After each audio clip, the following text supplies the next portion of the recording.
ختم المرسلین نبی کریم صلی اللہ علیہ وسلم کے ہوتے ہوئے اب کسی نئے نبی کی کیا ضرورت؟ جتنا مکمل اور اکمل دین حضور لے آئے، کسی نئے دین کی ضرورت ہی باقی نہیں رہی۔ جتنا یہ پیارا دین ہے، آدم علیہ السلام سے لے کے عیسیٰ علیہ السلام تک کسی دین میں اتنی ساری باتیں مجمع ہو کے نہیں آئیں جتنی یہاں ہیں۔ تو محبوب علیہ السلام کا دین ہی ہمارے لیے کافی ہے۔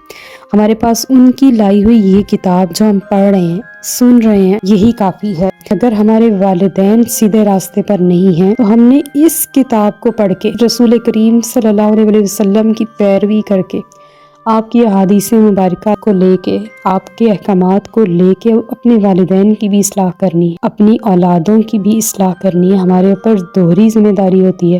اگر وہ سیدھے راستے پر ہیں تو ویل اینڈ گڈ، ہم بھی ان کی وجہ سے سیدھے راستے پر ہیں، اور اگر وہ سیدھے راستے پر نہیں ہیں تو ہمیں ان کو بھی اور اگلی نسلوں کو بھی دین کا راستہ دکھانا ہے، ہدایت کا راستہ دکھانا ہے، وہ راستہ جو محبوب علیہ السلام نے ہمارے لیے چنا ہے۔